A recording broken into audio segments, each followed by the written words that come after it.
Chers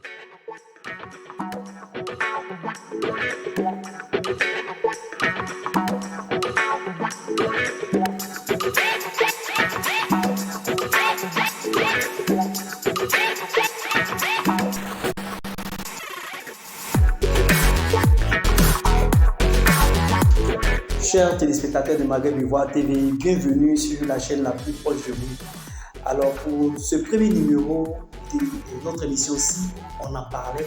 Alors nous sommes avec un jeune subsaharien qui fait parler de lui tant bien que voilà, dans la communauté, côté social et autres. Et voilà comme il est là. Et avant de commencer toute chose, et il va se présenter afin que nous commencions tout ce que nous avons prévu parler avec lui. Alors, bonjour, monsieur. Bonjour. Alors, vous pouvez vous présenter aux téléspectateurs de Maghreb Ivoire TV.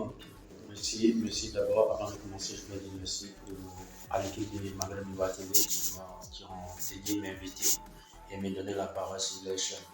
Merci beaucoup. Je suis Barry Mamadou, si je peux me le permettre, un jeune Ivaro-Guinéen qui vit depuis un certain moment sur le territoire tunisien et qui fait de son mieux aussi pour apporter le mieux qu'il peut au sein de la communauté subsaharienne ici en Tunisie. Alors, merci de répondre à notre invitation pour ce premier numéro de notre émission. Ici, on en parlait. Ici, on en parlait, c'est une émission pour parler de l'actualité des subsahariens en Tunisie, voire dans le Maghreb.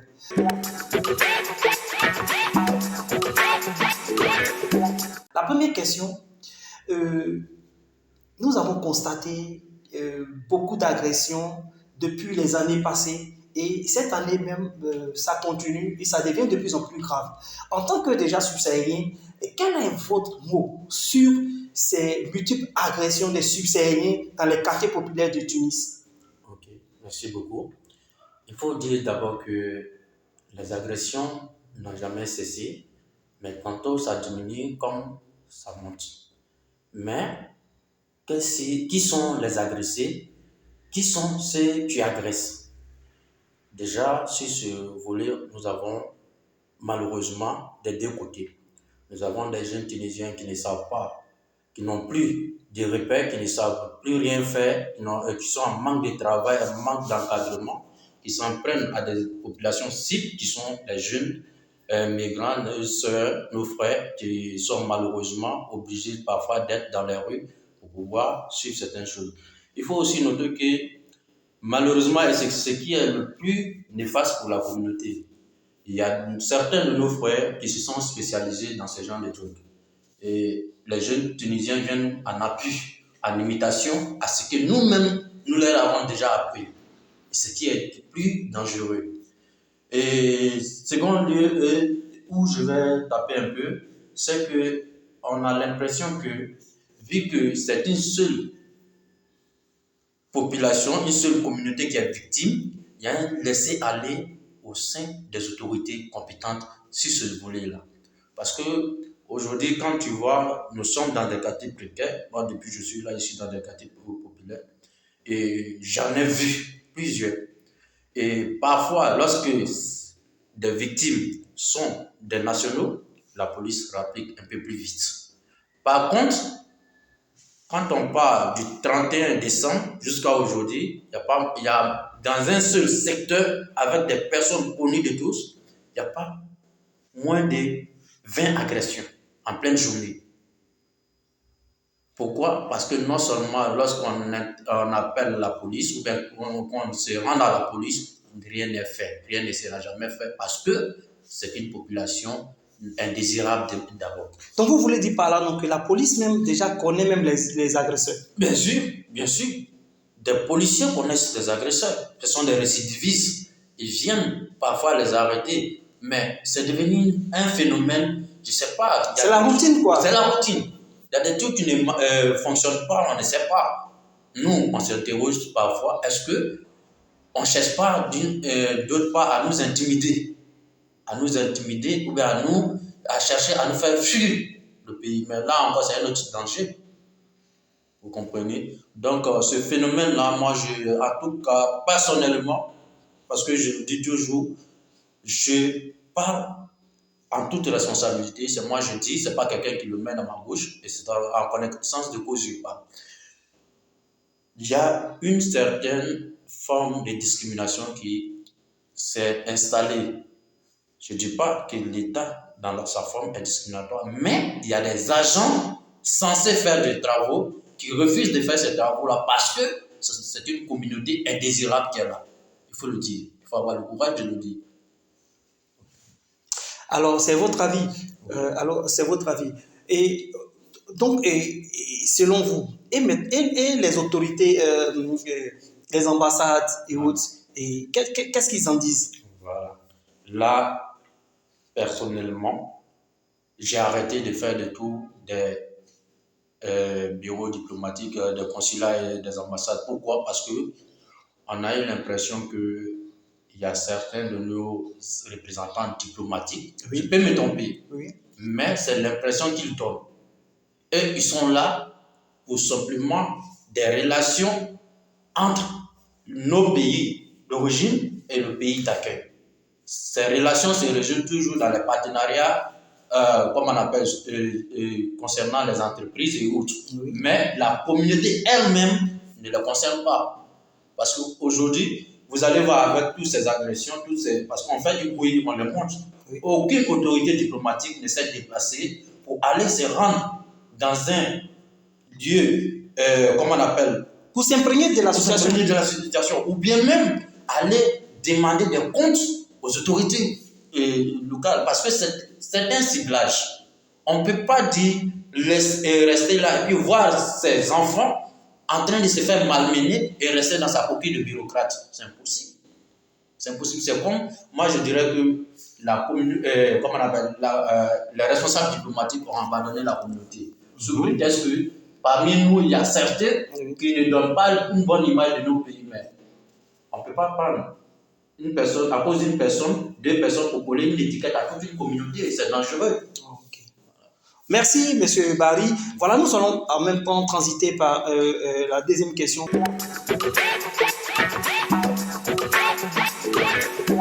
La deuxième question, nous avons vu ces derniers jours sur les réseaux sociaux des médias qui ont publié, je cite, voilà, un parti politique tunisien aurait lancé une pétition sur Facebook pour l'expulsion des migrants subsahariens en Tunisie. Est-ce vrai et quel est votre mot? Bon, clairement, je ne peux pas confirmer la véracité de cette pétition, mais comme on appelle aussi, je ne peux pas aussi dire qu'elle n'existe pas. Mais pourquoi elle a été créée, on peut le dire. Si elle est là, elle existe, elle a été citée, c'est qu'elle existe réellement. Pourquoi ce monsieur-là réclame l'expulsion des communautés migrantes de la Tunisie? Il faut dire aussi que ce monsieur, sans doute, ce parti, sans doute, on va en parler parce que quand il va rentrer dans le fond, ils vont dire tu te mets de la politique interne d'un pays. Mais malheureusement, c'est que cette décision-là, ça cible les migrants. Oui. Étant donné que nous sommes des migrants, nous avons le droit de nous exprimer sur le sujet. Oui. D'abord, il a plein droit. Il a raison, il a ses raisons. Parce qu'aujourd'hui, il faut reconnaître que la Tunisie, ça ne va pas. Et certains font croire à des Tunisiens que la cause de la faillite ou bien des problèmes en Tunisie, c'est effectivement la communauté migrante. Vous comprenez? Donc, du coup, qu'est-ce qu'il faut faire? Il faut chercher à régler ce problème qui est le migrant. Il faut le rapatrier. Mais il oublie quelque chose. La Tunisie ne fait pas de rapatriement parce que c'est une grosse charge. Dans la loi tunisienne, on fait des raccompagnements à la frontière. Et aujourd'hui, toute la Tunisie est bordée du Sahara. Tu ramènes les enfants des gens, comme on appelle dans le désert, ou bien en plein froid, tu les mets dans la neige. Qu'est-ce que les organisations internationales vont parler de toi? C'est impossible. Déjà, il faut reconnaître que nous avons certains problèmes. Le problème toujours, c'est la communauté. Nous avons certains parmi nous qui ne véhiculent pas une bonne image de nous. Oui. Et du coup, ça donne force aux autres de se dresser contre nous. Vous comprenez?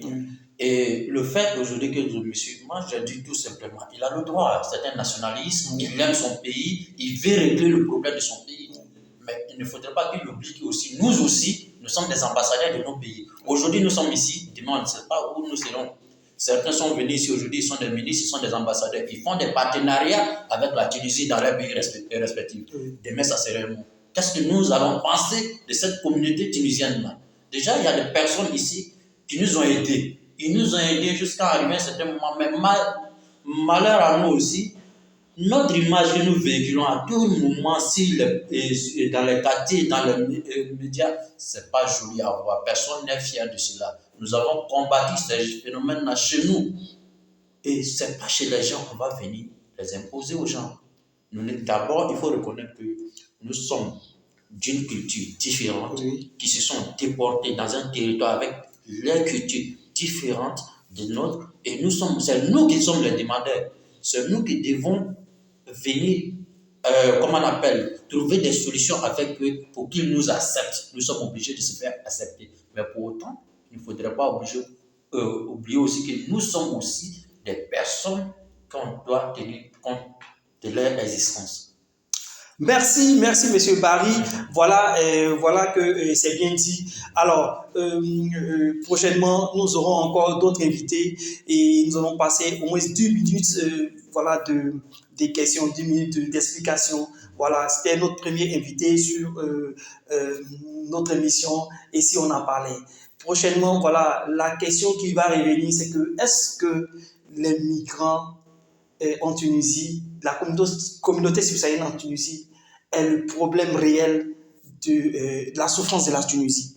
Alors, et voilà, nous vous attendons. Vous voulez participer à cette émission, écrivez-nous et voilà, nous allons vous donner fauteuil libre pour échanger, parler avec nous, donner votre avis. Merci. C'était Panisco Champion avec Monsieur Barry, voilà notre invité d'aujourd'hui. Que Dieu nous garde. Bye. Bye bye. Maghreb Ivoire TV.